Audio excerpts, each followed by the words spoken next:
area in eastern Kazakhstan called the Polygon.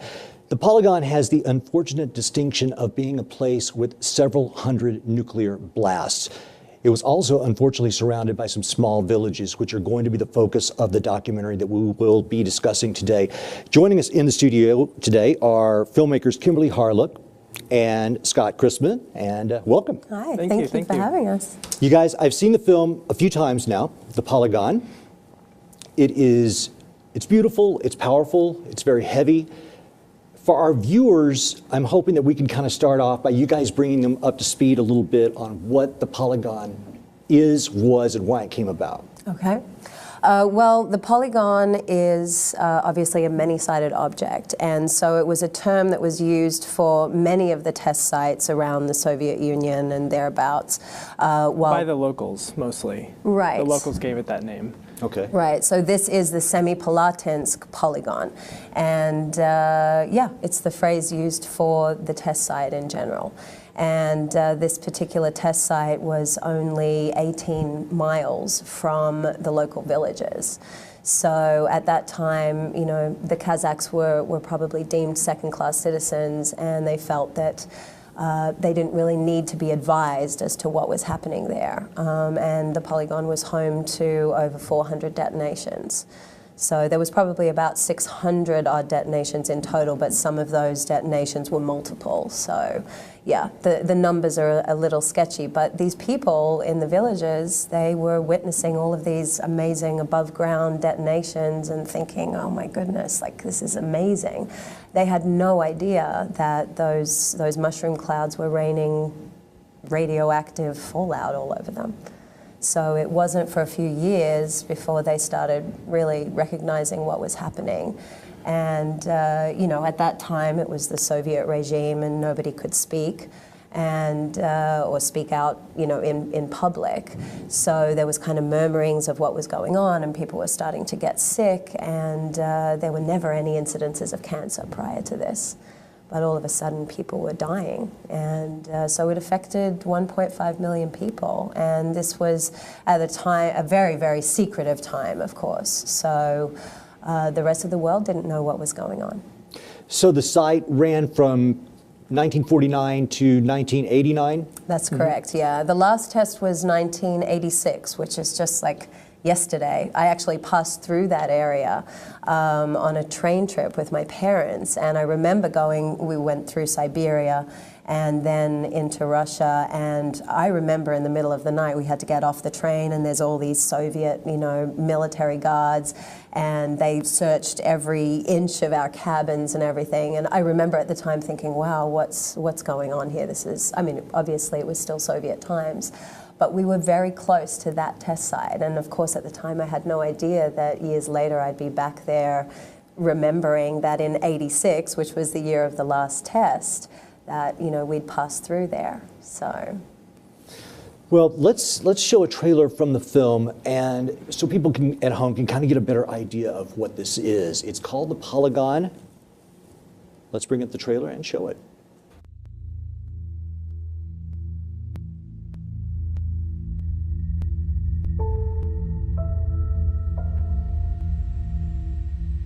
Әр адам тағдыры бар ғой. Менің тағдырыма болса полигон аймағында туып жазылса, мен де өзімді ойлаймын, осында дүниеге тегін келген жоқпын.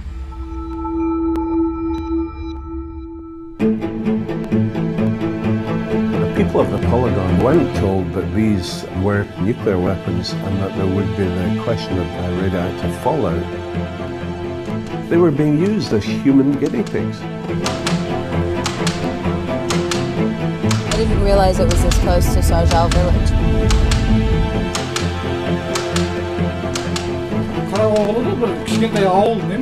Ой, все это от этих испытаний. Вот они, сволочи, сидят. Это трагедия. Трагедия еще, она не только на земле, вот здесь она тоже. У жителей того региона действительно есть элементы раннефобии. Stalin gave the orders, if the bomb doesn't explode, you execute Kachatov and Sakharov and all their team.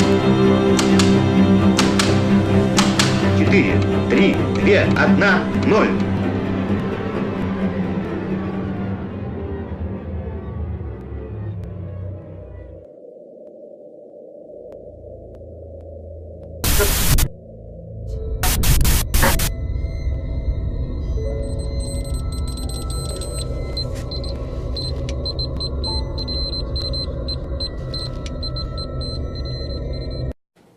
We've been watching a clip from the Polygon.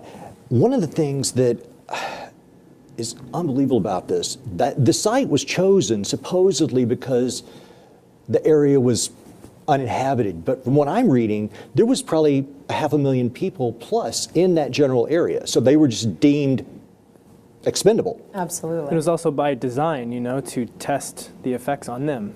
Because at this time, they didn't know what it would do. They didn't know what fallout was like. They didn't know the effects that it would have.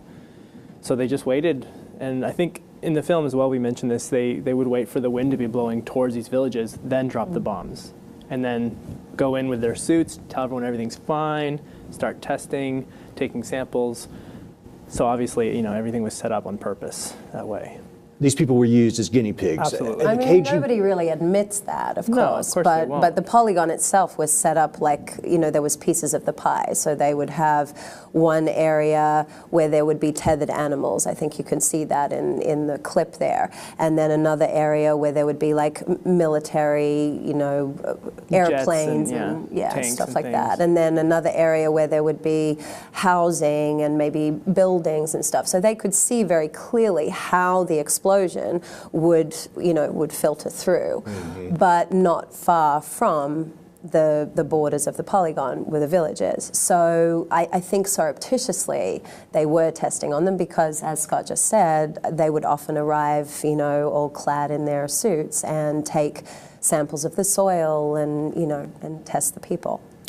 One of the things that we see in the film is there's mention that, and this is an agrarian society, so these people are living in this unforgiving area. They're raising cattle, they're raising the food that they will eat, and as we mentioned, you know, before the show, as if life were not hard enough, you know, and they were already living this way.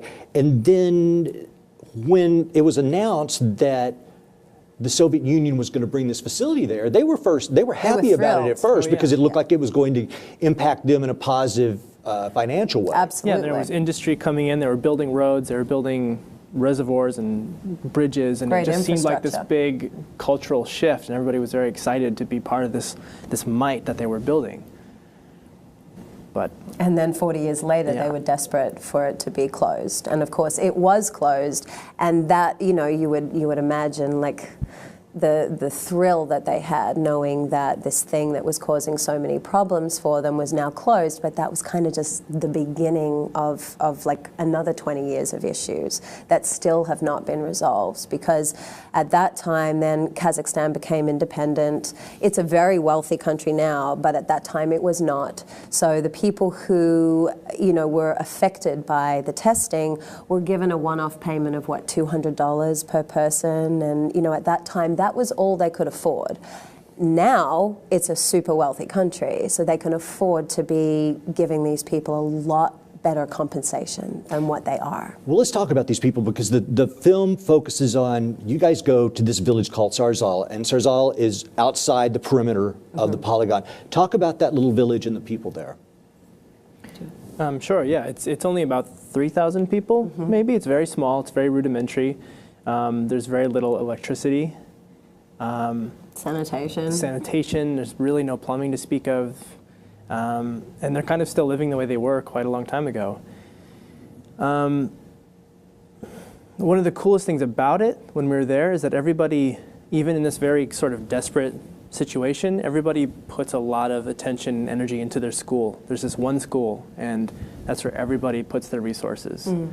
And that was really cool. And they're beautiful people. They're very well educated. They understand the power of that, of educating the younger generation. And that's their dream as well. That's what I took away from it. They look at their children as, look, this is how we will move forward. I mean, these kids, the closing scene, you know, he's talking about his grandson, I believe. Yeah. And no, I felt that. And another thing that I felt about the people just watching them, when you guys are talking to them, you know, even for these dire circumstances and the horrible things that have been done to them, they're still hopeful. Yeah, and they're not, I mean, some people are angry, be a lot angrier, but the Yes. reality is life is difficult there. So they just kind of have to get on with it. And, you know, Bolat, who is kind of our main guy in the film, he's so zen about everything. He's very sage in his thinking. And I think he understands forgiveness, and he understands that that was then, and we have to look to the future, and we have to change things for this generation because they're the ones that are going to be in charge. And we need to put our energy into that. And we can't think too much about the past. We have to move forward, which is a really beautiful way of thinking, of course. But yeah, I mean, it's the sort of village where it's very small. The graveyard is bigger. In most of these villages now, the graveyards are bigger than the villages themselves. And there's been a lot of heartache. You know, they don't grow a lot of their own food because they're still not sure. There's all sorts of mapping been done, like, yeah, this is safe. Oh, well, we're not sure. We need to send more people to survey this area. And so they never really get clarity on any of that. So they're not sure what to do. They try to bring food in, but there's no shops to speak of. There's no banks. There's no restaurants. It's like everything happens within their, you know, very modest homes. And like Scott said, they put all of their focus into the school. So There's a scene in the film where you're talking to Bolat and they're, you know, getting their yams or whatever their root vegetables are, and that brings to question this issue, and a scientist discusses it in the film. When we're talking about these nucleotides of plutonium and strontium, they go to a depth of 10 centimeters within the soil. Right. And the area of the polygon, if I'm understanding correctly, is the size of New Jersey, I believe. It's quite large. Right. So we're talking about hundreds of nuclear explosions above and below ground. We've got a river that runs close by. Right, the Irtysh River. Yeah.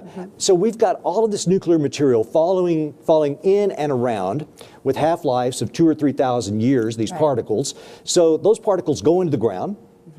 You guys just illustrate this very well in the film. The plants absorb those particles. The cattle eat those plants. We then drink the milk and eat the beef from the cattle.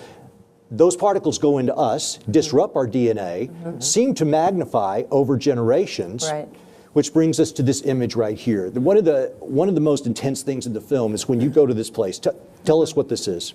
Well, this is one of the craters from, there was 2 explosions. There's this crater and then there's another crater not far from it. And this was one of the above ground tests. So this is what's left. As you can see, it's massive. Yeah, and there's no fence. There's no like danger, do not enter. You know, it's just there. And you know, it didn't take us too long to get there. I think it was what, about a half-hour drive? Yeah, it from was a half-hour Sarjal? drive. We just got in the car and drove there. There was no checkpoints, nothing. And I mean, it's breathtaking when you look at it. For a long time, they were taking their cattle there. The cattle would drink that water that you're seeing, and they would then eat that or drink the milk, like you said. And there's a story as well about the young girl who was on it was like a field trip for her class, and the driver was like, oh, that's weird, I haven't actually seen that lake before. And they all got out and they swam. And I think she was the one that mentions like another above ground explosion, and they're all just like, you know, standing there laughing, thinking, what is all of this, you know, kind of raining down on us? And it wasn't until later that, you know, they all started to get sick, and every one of those students, there was 30 of them, they all died, you know, prior to age 30. And the woman who was talking about that, it was her sister who was the last to die, and I think she died at 29.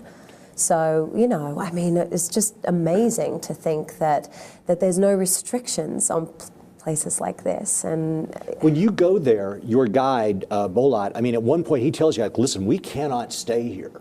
Right. It's like, we can only be here for a few minutes. This place is so highly irradiated. He was very concerned about all of your health. And yeah.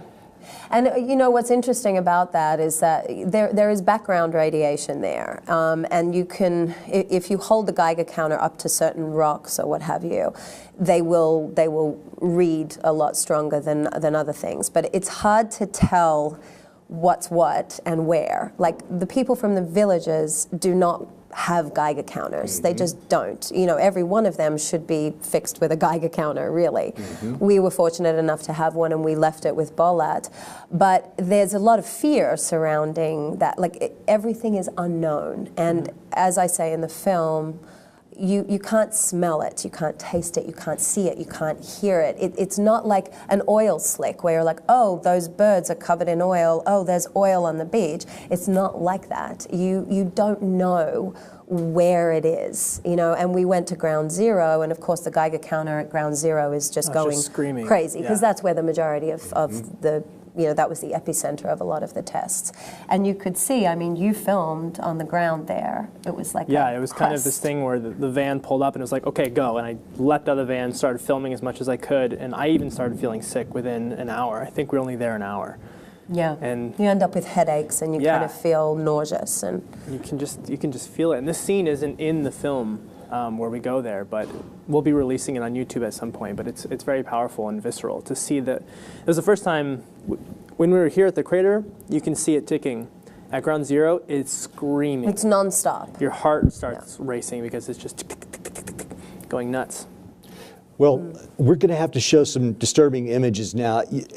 There's a couple of photos that, there's a scene in the film where you go somewhere, I'm assuming this is a laboratory of some sort, and to demonstrate just the horrible impact that this has had on human genetics, we have this. What? Yeah, this is the Cyclops baby. So these are fetuses. This is actually at a museum in Semi? Yeah, the Anatomic Museum in Semi. Yeah. So, I mean, this was very much commonplace, apparently, you know, at that time, probably in the 60s and 70s, where there was a lot of children being born with birth defects. And I think what also happens, Struan calls it the genetic multiplier, where, you know, if one man who has been affected by radiation procreates with a woman who has also been affected, then the chances of them having a child that is affected like this is just that much stronger. So, you know, all of these were this was all swept under the carpet too. Nobody really could talk about it or wanted to talk about it. The doctors were actually told not to say anything. Say, oh, they would actually take these babies away before they could see them, before the mother could see them, and just say, oh, it didn't make it, and they wouldn't show them because they were instructed not to. And it's very difficult in terms of like the records of deaths in that area, because they would fly them out. When people would die as a result of the testing, they would fly the bodies out of there so that there was really no record of it. To destroy the bodies or to research them or to what? I'm not entirely sure, but so that they could deny issues, you know, that like, oh, there's really no effect, you know. We meet several people during the film who are living with the effects of this, and I mean, it's heartbreaking. And yet, in the last third of the film, you go to Sime, and there is a new facility being created there for oncological study, and you try to make some progress there. And listen, I mean, we could take our hat off to them for building the facility, as you mentioned, yet for these villagers, it's still 5 hours away. And do they even have vehicles? I mean, we see some burnt-out cars and things. I mean, how are they supposed to get to this facility to get the help that they need? And that's exactly the issue, is that the government's going, look, we're building all these great facilities and we're doing all this research, but they're really not doing anything out in these villages where people are still, you know, having these effects. Right. And that is the problem. That's exactly the point of the film, is that, hey, like, this isn't changing for these people, even though you're doing all this great stuff. That, I mean, truly, that is great. Like you said, it's wonderful. But they're completely ignoring the fact that there's possibly 1 million people in their country. And I think there's a lot of kind of show involved. Sure. Like Kazakhstan feels very proud about the fact that they dismantled all of their nuclear weapons when they became independent, and that was a very big deal. You know, that's a huge, while so many countries in the world are trying to accumulate them, they were like, hey, we've seen the dangers of this. We know firsthand what the issues are, so we want to get rid of them. But they've just forgotten these people in the villages where they've had, you know, the firsthand experiences and effects of all of the radiation. So it just seems very odd, like out of sight, out of mind. I think, you know, whenever they talk in Semi, it's like, hey, aren't we fantastic? We've done all of this, and yes, that's great. But why is that money not getting out here to these guys? Because as you say, they really don't have vehicles. They don't have any way of getting there. And the roads, you know, once the Soviet Union collapsed, and Kazakhstan became independent, these areas were just left. So like when you're driving these roads, all of this stuff is, like the infrastructure is left over from, you know, Soviet times. These roads haven't been touched since then. No. So you're having to drive off the pavement to get around just huge gaps in the pavement, drive along these horrible, you know, rutty roads, get back onto the road, go around another obstacle. It takes hours and hours. Yeah. Well, that reminds me, another tragedy that occurs even after they close it down, and you mentioned now they've abandoned these villages, and you guys focus on Sarzal. I'm assuming there's quite a few more. Villages, yeah. Okay, so these people are now left.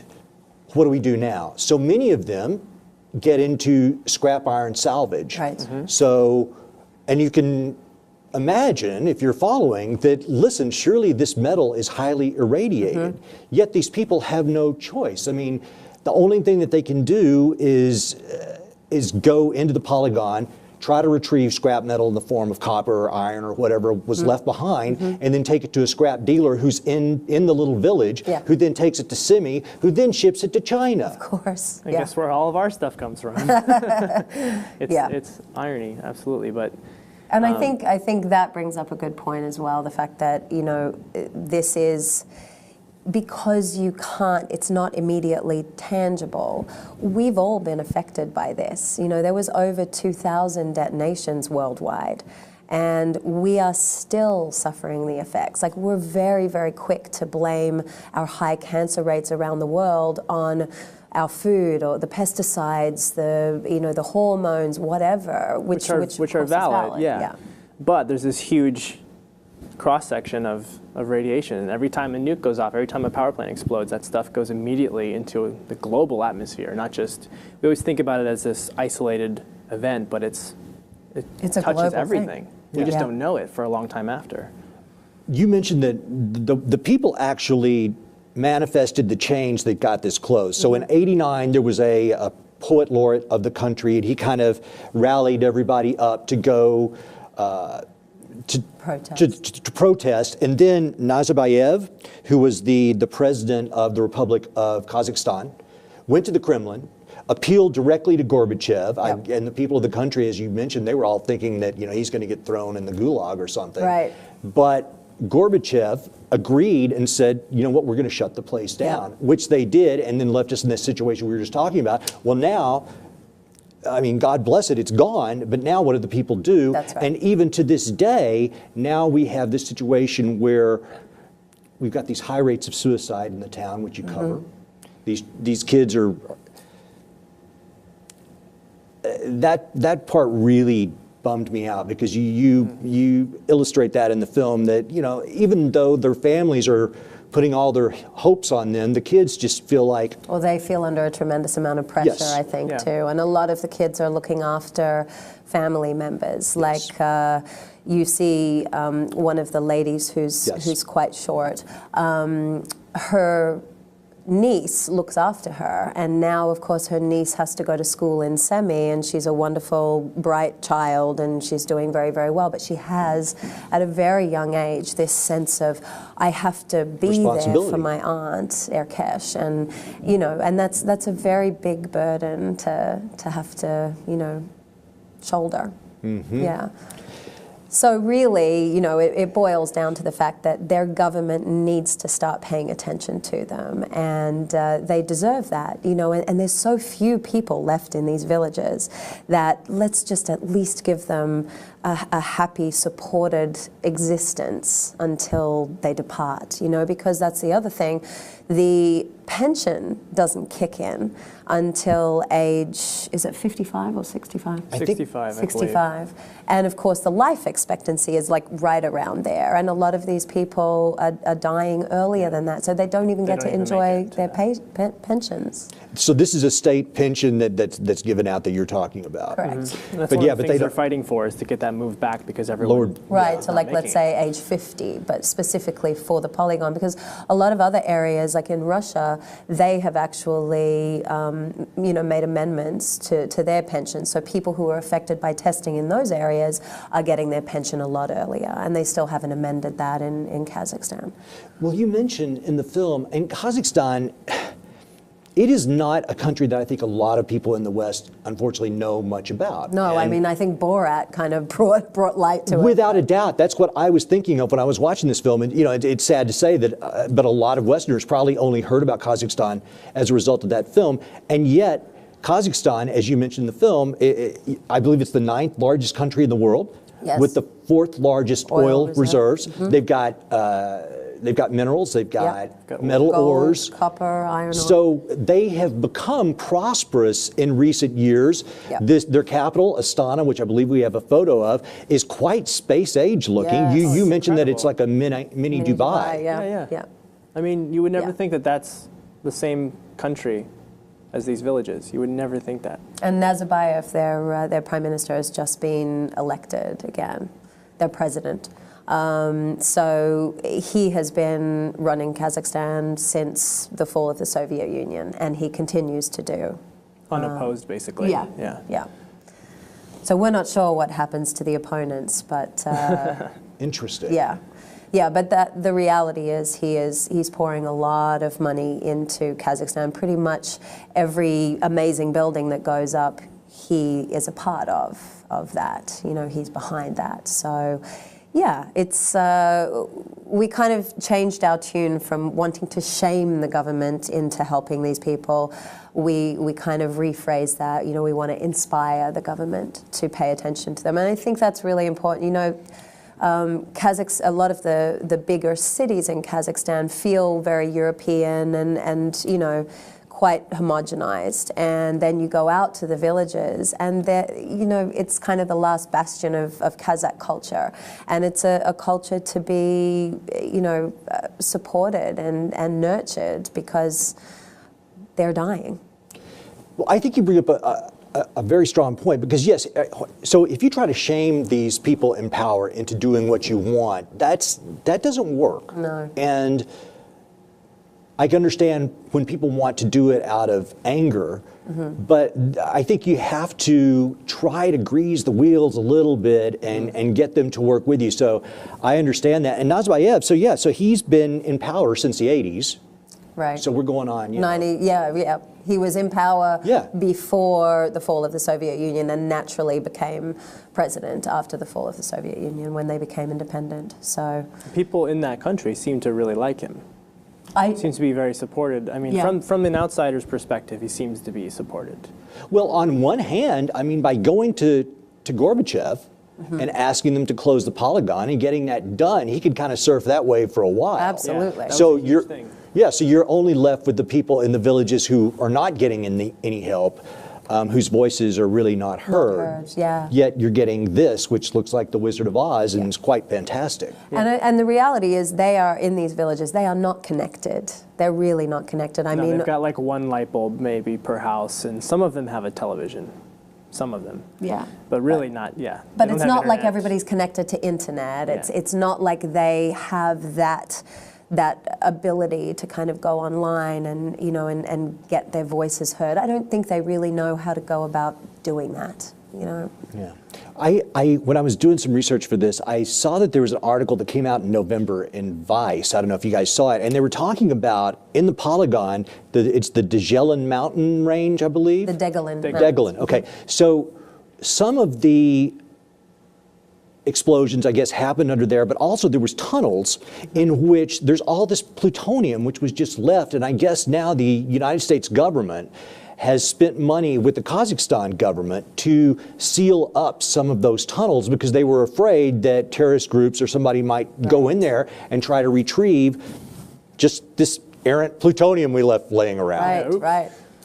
And so, I mean, it's extraordinary because on so many levels, and listen, I mean, we had the Nevada test range, but we didn't tell people to stand outside their homes and face the wind or whatever and watch the glory of our new technology. Right, but in a sense, America did too, because when you watch all of those films, like focused on the Marshall Islands and Anahuac, the military, the Navy, they're all standing there doing that. You know, it's like fighting for the country, and it's so interesting to hear the, you know, the kind of call to action and the old news footage, and it's all that might and, you know, flexing the muscle and doing it for the country and stuff, and it's just... You know what, you're right, because we had a woman on here several weeks ago who did a book on DARPA, and one of the, that's right, because one of the first chapter of the book is when they talk about some of the explosions they did in the Marshall Islands and some people that were in these bunkers. Even though they were underground, the force of these things was still so astronomical that it was horrifying. And it's funny because when we spoke to a few people who were ex-military at that time, you know, they were in and around the test site, the Polygon itself, and working in ground zero. So, for example, an explosion would happen, and they would run in there when everything was still smoking, and they would retrieve the animals. And he said often they didn't even bother to put on their protective outfits, because again, it's that thing of like you can't immediately sense what's going on with the plutonium. It was still a new technology at the time too. So just like the Kazakhs driving around watching these explosions, they're cheering, and you can imagine them like eating popcorn, and it's like this spectacle. Yeah. And now it's, you know, it's such a terrible image every time you see one of these mushroom clouds going up in a film or in a documentary. It's just we know but they now. didn't. Yeah. And it was just very exciting, and the fact that the government never said anything, like never put up signs around these craters that ended up filling up with water, like never said, hey, this is irradiated.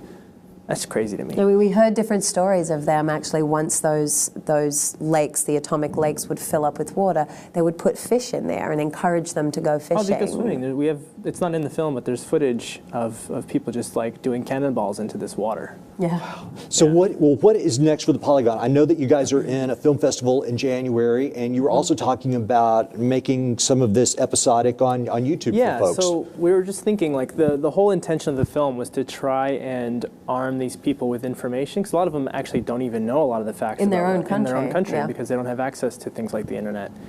So we really wanted to figure out a way to give them the power and to sort of organize and go to the government, because in the film, we do go to the government and we get kind of shut down. They're kind of like, no, and that's it. We're sort of shut out of the room. So what we were thinking of doing, and I think we've started on that path, is to break the film into episodes and put that on YouTube.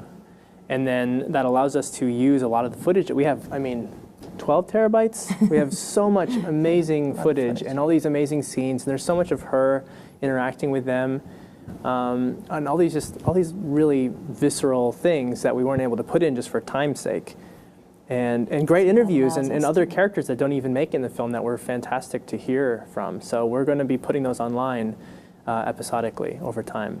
Excellent. Well, we are going to put links to the film. I wish you guys luck in the festivals going forward. I think it's a fantastic film. Like I say, I've seen it several times. My wife's seen it. We really liked it. And you may cry a little bit, I'll tell you that. I mean, it's not a comedy. It is not light viewing, but there is a stark beauty to it, and a message, I think. Absolutely. Too. It's really well done, you guys. I thank you for coming on board and sharing this with the audience. Thank you so much.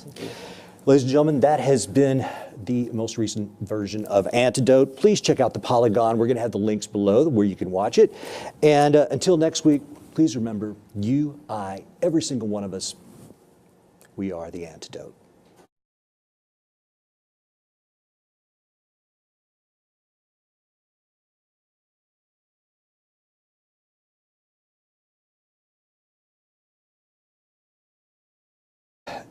Is unbelievable about this. That the site was chosen supposedly because the area was uninhabited, but from what I'm reading, there was probably 500,000 people plus in that general area, so they were just deemed expendable. Absolutely. It was also by design, you know, to test the effects on them, because at this time they didn't know what it would do. They didn't know what fallout was like. They didn't know the effects that it would have, so they just waited.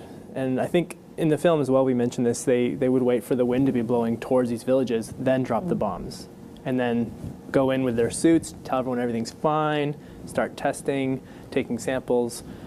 So obviously, everything was set up on purpose that way.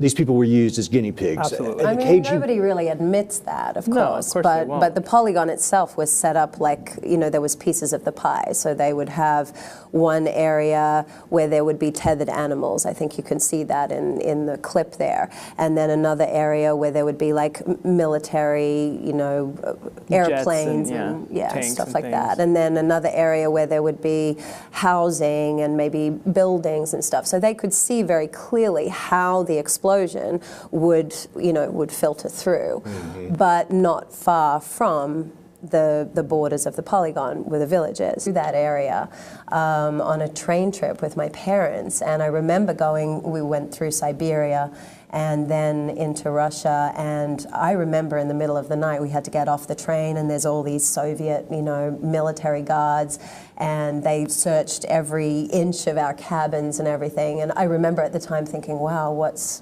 going on here? Obviously it was still Soviet times, but we were very close to that test site. And of course at the time I had no idea that years later I'd be back there remembering that in '86, which was the year of the last test, that we'd passed through there. So, well, let's show a trailer from the film, and so people at home can kind of get a better idea of what this is. It's called the Polygon. Let's bring up the trailer and show it.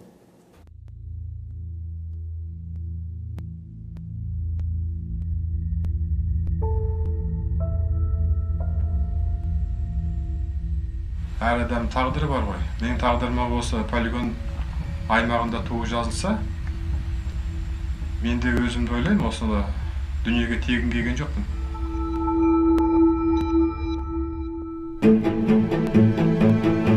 The people of the Polygon weren't told that these were nuclear weapons. Area in eastern Kazakhstan called the Polygon. The Polygon has the unfortunate distinction of being a place with several hundred nuclear blasts. It was also unfortunately surrounded by some small villages, which are going to be the focus of the documentary that we will be discussing today. Joining us in the studio today are filmmakers Kimberly Harlock and Scott Christman, and welcome. Hi, thank you for having us. You guys, I've seen the film a few times now, The Polygon. It's beautiful, it's powerful, it's very heavy. For our viewers, I'm hoping that we can kind of start off by you guys bringing them up to speed a little bit on what the Polygon was, and why it came about. Okay. Well, the polygon is obviously a many-sided object, and so it was a term that was used for many of the test sites around the Soviet Union and thereabouts. By the locals, mostly. Right. The locals gave it that name. Okay. Right, so this is the Semipalatinsk polygon, and it's the phrase used for the test site in general. And this particular test site was only 18 miles from the local villages.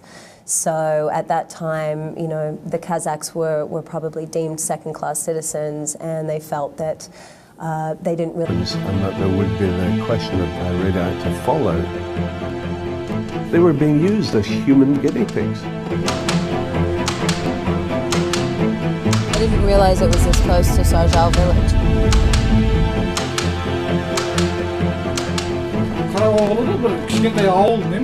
Ой, все это от этих испытаний. Вот они, сволочи, сидят. Это трагедия. Трагедия еще, она не только на земле, вот здесь она такая. У жителей того региона действительно есть элементы раннефобии. Stalin gave the orders, if the bomb doesn't explode, you execute Kurchatov and Sakharov and all their team. 4, 3, 2, 1, 0.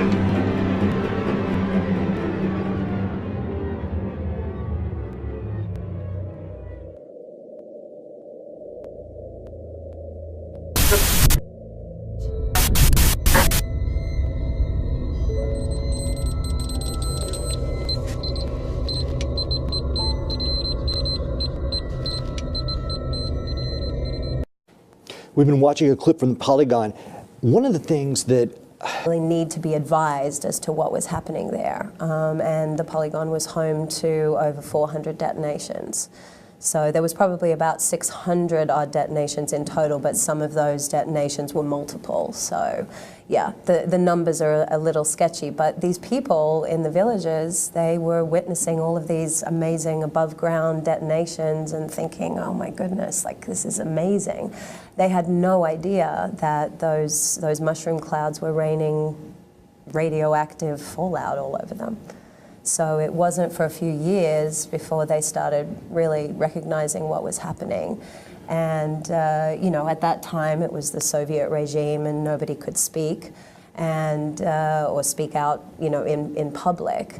So there was kind of murmurings of what was going on and people were starting to get sick and there were never any incidences of cancer prior to this. But all of a sudden people were dying. And so it affected 1.5 million people. And this was, at the time, a very, very secretive time, of course. So the rest of the world didn't know what was going on. So the site ran from 1949 to 1989? That's correct, yeah. The last test was 1986, which is just like yesterday. I actually passed through